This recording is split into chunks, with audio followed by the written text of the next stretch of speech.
Channel पर नई है तो subscribe and like comment share जरूर करें। माही की इतनी अच्छी एक्टिंग देखकर अर्श तो हैरान ही रह गया। Hushed face. पानी पीने के बाद जब अंश को थोड़ा बेहतर महसूस हुआ तो उसने शारदा से कहा, माँ मैं तो बस इनके पुराने किए गए कारनामों के बारे में बता रहा था। शारदा माही तुमने कोई कंपनी सोची है जहां तुम इंटरव्यू के लिए जाना चाहती हो, या फिर तुम अर्श के साथ अपनी कंपनी में ही जॉब क्यों नहीं कर लेती? माही नहीं एम्स, मैं दूसरी किसी कंपनी में जॉब के लिए अप्लाई करूंगी। मैं अपनी खुद की पहचान बनाना चाहती हूँ। शारदा ठीक है, जैसा तुम्हें सही लगे। थैंक यू एमएस, मैं जॉब के लिए अप्लाई कर दूंगी, माही ने मुस्कुराते हुए कहा। खाने के बाद सब लोग अपने कमरे में चले जाते हैं। माही अपने रूम की बालकनी में खड़ी होकर आसमान में तारों को देख रही थी। हवा के कारण उसके बाल उसके चेहरे पर आ रहे थे। माही को देखकर ऐसा लग रहा था जैसे वो किसी गहरी सोच में गुम है। उसे होश तब आया जब उसके कानों में फोन की रिंगटोन की आवाज सुनाई दी। कॉलर आईडी को देख उसके चेहरे के भाव बदल गए। फोन पर करण नाम फ्लैश हो रहा था। माही ने तुरंत फोन उठाया। दूसरी तरफ से करण की आवाज आई, हेलो बॉस। हाँ बोलो करण, क्या बात है? माही ने फोन पर पूछा। बॉस वो मैंने ये कंफर्म करने के लिए फ़ोन किया था कि हमारी एनुअल मीटिंग हर साल की तरह उसी दिन ऑर्गेनाइज होगी ना? माही हाँ, इस साल भी हर साल की तरह स्पेशल डे पर ही एनुअल मीटिंग होगी। डार्क सोल और ब्लैक ड्रैगन को भी इन्फॉर्म कर दो। करण ओक बॉस, और वो माही क्या उन्होंने फिर से कुछ गड़बड़ की? करण उनका कॉलेज स्टार्ट होने वाला है, उससे पहले वह एक बार आपसे मिलना चाहते हैं। अगर आप नहीं आई तो उन्होंने कहा है वह लोग कॉलेज नहीं जाएंगे। माही तुम चिंता मत करो, मैं देखती हूँ। करण ओक बॉस। फोन काटने के बाद माही कुछ देर आसमान को देखती है, बाद में रूम में आकर बेड पर सो जाती है। दूसरी तरफ होटल के रूम में आर्यन बेड पर लेटे हुए सोने की कोशिश कर रहा था, पर उसे नींद नहीं आ रही थी। वो रूम की खिड़की के पास खड़ा होकर सिगरेट पीने लगता है। जैसे ही उसकी नज़र नीचे रोड की तरफ जाती है उसे माही का चेहरा याद आने लगता है। पता नहीं क्यों तुम्हें भूल नहीं पा रहा हूँ, आर्यन ने धीरे से कहा। कुछ देर ऐसे ही ठंडी हवा खाने के बाद वह बेड पर आकर लेट गया। थोड़ी देर में उसे भी नींद आ गई। अगली सुबह जोशी मेंशन। नाश्ते के टाइम पर सभी लोग डाइनिंग टेबल पर मौजूद थे। पाखी सबको माही और उसके आज के प्लान के बारे में बताते हुए कहती है, माँ आज हम दोनों पहले बच्चों से मिलने स्वर्ग जाएंगे, बाद में विधि के साथ एक दोस्त की बर्थडे पार्टी में जाना है, इसलिए शायद रात को लेट हो सकता है। शारदा ठीक है, मगर ज्यादा लेट हो तो अंश को बुला लेना, देर रात को बाहर सेफ नहीं है। माही एमएस आप चिंता क्यों कर रही है? आपको तो पता ही है हमें कोई परेशान कैसे कर सकता जब हमने लोगों को परेशान करने का ठेका ले रखा है। माही की बात सुन पाखी और अर्श हंसने लगते हैं। शारदा हाँ, तुम दोनों को तो अच्छे से जानते हैं, फिर भी चिंता होती है। अगर लेट हो तो अर्श को बुला लेना, वरना कहीं जाने की कोई जरूरत नहीं है। पाखी ओके माँ, हम बुला लेंगे भाई को अगर कोई प्रॉब्लम हुई तो। अंश माँ आप बेवजह चिंता कर रही है, कोई पागलों को छेड़ने की हिम्मत थोड़ी ना करेगा। आपने पागल किसको कहा? माही ने अंश को घूरते हुए पूछा। अंश तुम्हें यहाँ कोई और देख रहा है, तुम दोनों के अलावा जिसे मैं पागल कहूँगा। अच्छा ठीक है, अब फिर से तुम लोग लड़ना शुरू मत कर देना, चुपचाप नाश्ता करो, शारदा ने कहा। नाश्ता खत्म होने के बाद अंश और विमल ऑफिस के लिए निकल जाते हैं। कुछ ही देर बाद माही और पाखी भी साथ में स्वर्ग जाने के लिए घर से निकल जाते हैं। जैसे ही उनकी कार स्वर्ग के गेट के पास आकर रुकती है, स्वर्ग आश्रम के केयरटेकर गिरीश उन्हें लेने के लिए गेट के पास आ जाते हैं। काका कैसे हैं आप? माही ने कार से उतरते हुए पूछा। मैं तो ठीक हूँ बेटा, महादेव की कृपा से, गिरीश ने कहा। तब तक पाखी भी कार से बाहर आ जाती है। अच्छा है काका, आपकी सेहत ठीक है? पाखी ने कहा। ऐसे ही बातें करते हुए वह दोनों गिरीश जी के साथ आश्रम के अंदर चले जाते हैं। अंदर गार्डन में बच्चे कराटे की ट्रेनिंग कर रहे थे। जैसे ही बच्चों ने माही को देखा वह भाग के उसे चारों तरफ से घेर लेते हैं। माही भी उन सब के साथ बातें करने लगी। खुद को इग्नोर होता देख पाखी ने थोड़ा गुस्से से कहा, कोई हमसे तो प्यार करता ही नहीं, हमें ही इन सब की पड़ी रहती है जो इन सब के लिए चॉकलेट लेकर आए हैं। जब सब बच्चों ने ये सुना तो तुरंत माही को छोड़कर पाखी को घेर कर खड़े हो गए और चॉकलेट चॉकलेट चिल्लाने लगे। पाखी भी बच्चों को चॉकलेट और टॉयज देने लगी। उधर माही गिरीश से आश्रम के बारे में बात करने लगी। माही, काका बच्चों की ट्रेनिंग कैसी चल रही है? गिरीश, बेटा ट्रेनिंग तो सही जा रही है, बस कुछ कंप्यूटर्स कल आएंगे, उनके आने के बाद कल से दूसरी क्लासेस भी स्टार्ट हो जाएगी। माही, हाँ, बच्चे अच्छे से सब कुछ सीख पाएंगे। बेटा ये सब कुछ तुम्हारे ही कारण हुआ है, वरना इस अनाथ आश्रम में तो बच्चे ठीक से रह भी नहीं पाते। गिरीश ने थोड़ा इमोशनल होते हुए कहा।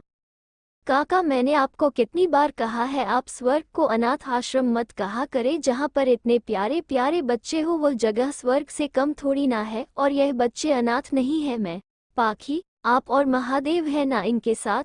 माही ने थोड़ा नाराज होते हुए कहा। अच्छा बेटा, अब से नहीं बोलेंगे, आप नाराज मत होइए, गिरीश ने मुस्कुराते हुए कहा। कुछ देर बच्चों के साथ खेलने के बाद माही और पाखी स्वर्ग से निकल गई। जैसे ही वो विधि के अपार्टमेंट के बिल्डिंग के नीचे पहुंचे, उन्हें विधि उनका वेट करती हुई दिख गई। कार रुकने के बाद विधि भी कार की बैक सीट पर बैठ गई। कृपा समीक्षाएं दे और मेरे इस कहानी को अपना प्यार और भरपूर सपोर्ट भी दे। जैसे ही वो विधि के अपार्टमेंट की बिल्डिंग के नीचे पहुंचे, उन्हें विधि उनका वेट करती हुई दिख गई। कार रुकने के बाद विधि कार की बैक सीट पर बैठ गई। माही, कार मॉल की तरफ ले चल, हम दोनों अगर ऐसे ही पार्टी में जाएंगे तो सब हमें ही घूर घूर कर देखेंगे, पाखी ने कहा। माही और पाखी ने आज सलवार सूट पहन रखा था। विधि, तुमने भी पार्टी के कपड़े नहीं पहने हैं, तुम्हें भी ड्रेस लेनी होगी ना? पाखी ने विधि से पूछा। नहीं, वो मैंने मेरी ड्रेस पर्स में ही रख ली है, होटल जाकर चेंज कर लूंगी, विधि ने अपने पर्स को दिखाते हुए कहा। माही ने कार मॉल की तरफ घुमा दी। रास्ते में पाखी ने विधि से पूछा, विधि तुमने जॉब के लिए अप्लाई किया था ना, उसका क्या हुआ, जॉब मिली क्या? नहीं यार, अभी तक तो नहीं मिली, विधि ने थोड़ा उदास पेंसिव फेस होते हुए कहा। यार पता नहीं इस दुनिया को हो क्या गया है, टैलेंट की तो किसी को कदर ही नहीं, पर तू उदास मत हो, तुझे जल्दी ही एक बहुत ही अच्छी जॉब मिल जाएगी, पाखी ने विधि को मोटिवेट करते हुए कहा। 10 मिनट बाद वो मॉल पहुंच गए। मॉल के अंदर उन लोगों ने पहले तो अपने लिए लेडीज सेक्शन में जाकर कपड़े लिए। शॉपिंग करते वक्त अचानक से पाखी रुक गई। उसने क्यूट सा फेस बनाकर माही से कहा, यार तू मुझ पर इतना अत्याचार नहीं कर सकती, मैं तो तेरी बेस्टी हूं ना। फिर पाखी ने अचानक से अपने पेट को पकड़ लिया और दर्द से करहाने की एक्टिंग करते हुए कहने लगी, मेरे पेट में बहुत तेज दर्द हो रहा है, माही प्लीज कुछ कर। बस बहुत हो गई तेरी नौटंकी, सिर्फ खाने के लिए तू इतनी अच्छी एक्टिंग कर लेती है। चल अब तेरे इस पेट में कुछ डाल ले, वरना तू मेरा ही दिमाग खा जाएगी। ये कहकर माही विधि के साथ हंसने लगी। Tears of joy, tears of joy, tears of joy। लेकिन पाखी को उन दोनों के हंसने से कोई फर्क ही नहीं पड़ा, वो तो बहुत खुश थी खाने के बारे में सोच कर ही। फिर वह तीनों शॉपिंग करके फूड एरिया की तरफ चले गए। पिज्जा खाते वक्त माही की ड्रेस पर सॉस गिर गया। उसने पाखी और विधि को खाने के लिए कह दिया और खुद वॉशरूम की तरफ चली गई। जब माही वॉशरूम से वापस आ रही थी तो उसका ध्यान अपने फोन पर था, इस वजह से वह सामने आते आदमी से टकरा गई। उसे लगा वो गिरने वाली है, इसलिए उसने अपनी आंखें डर के कारण कस के बंद कर ली थी। लेकिन जब उसे लगा कि वो फर्श पर नहीं गिरी है और किसी ने उसे कमर से अपनी बाहों में पकड़ रखा है, तो उसने धीरे से अपनी आंखें खोली तो माही के सामने एक बेहद हैंडसम चेहरा था। माही तो उसकी काली आंखों में कुछ देर के लिए खो ही गई थी। ये आदमी और कोई हमारा हीरो आर्यन था, जो एक मीटिंग अटेंड करने के लिए इस मॉल में आया हुआ था। वह भी फोन पर किसी से बात कर रहा था, इसलिए उसका भी माही पर ध्यान नहीं गया और वे दोनों आपस में टकरा गए। जब आर्यन ने माही के चेहरे की तरफ देखा तो वो भी माही के चेहरे की मासूमियत में खो सा गया। वह दोनों एक दूसरे की आंखों में ही देखे जा रहे थे कि तभी वहां आर्यन का असिस्टेंट विराज आया, जिससे वो दोनों होश में आए। जब विराज ने देखा कि आर्यन ने किसी लड़की को अपनी बाहों में पकड़ रखा है तो वो एक पल के लिए बेहोश ही होने वाला था, क्योंकि आर्यन ने आज तक किसी भी लड़की को हाथ तक नहीं लगाया था। आर्यन ने माही को ठीक से खड़े होने में मदद की। तब माही ने थोड़ा हिचकिचाते हुए कहा, सॉरी, वो मेरा ध्यान नहीं था। माही की बात सुन विराज को तो माही के लिए बहुत बुरा लगने लगा, क्योंकि आज से पहले जिस किसी लड़की ने भी आर्यन के करीब आने की या उससे बात करने की कोशिश की है, तो उसका बहुत ही बुरा हाल हुआ है। लेकिन विराट को तो 440 वो का झटका फेयरफुल तब लगा जब उसने आर्यन को माही से मुस्कुराते हुए कहते सुना, मेरा ध्यान भी आप पर नहीं था, आपको माफी मांगने की जरूरत नहीं है। माही तो एक पल के लिए आर्यन के मुस्कुराने की वजह से उसके गाल पर उभरे डिंपल में खो सी गई थी।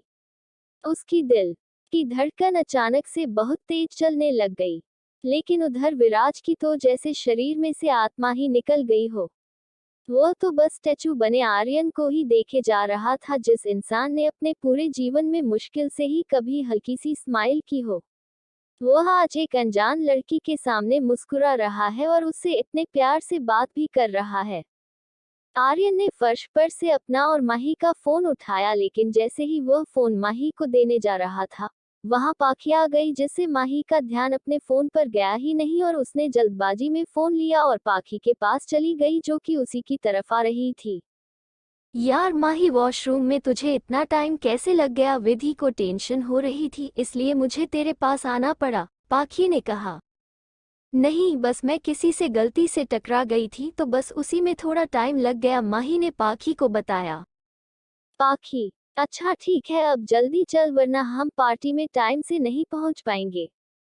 जब तक माही आर्यन की नजरों से गायब नहीं हो गई, आर्यन उसी तरह देखता रहा। जहां से माही और पाखी गई थी, उसके चेहरे पर हल्की सी मुस्कुराहट थी। तभी आर्यन को विराज की आवाज आई, सर मीटिंग में सब आपका वेट कर रहे हैं। आर्यन ने कुछ नहीं कहा और वहां से मीटिंग रूम की तरफ चला गया। मॉल से निकलकर वह तीनों पार्टी की वेन्यू होटल मून पहुंच जाते हैं। पार्टी शुरू होने में अभी वक्त था, इसलिए उन्होंने अपने लिए एक रूम बुक कर लिया और उसमें तैयार होने के लिए चली गई।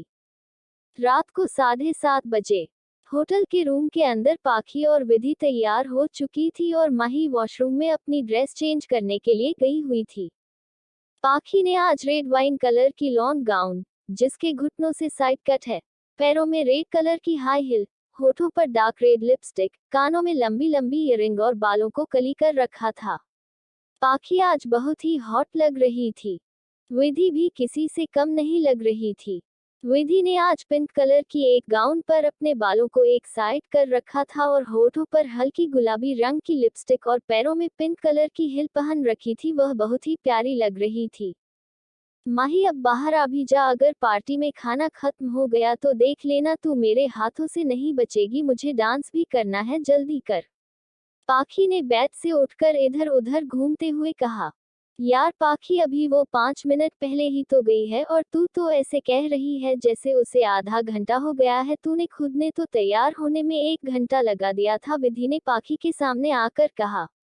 विधि की कही बात पर पाखी ने उसे अपने दांत दिखा दिए और कहा, वह क्या है ना, तुम्हें तो पता ही है मुझे पार्टी में जाना कितना पसंद है, खास करके डांस करना और खाना खाना। प्लीज कमेंट करके बताएं आपको ये कहानी कैसी लग रही है, ताकि मैं आगे भी इसके चैप्टर अपलोड कर सकूं।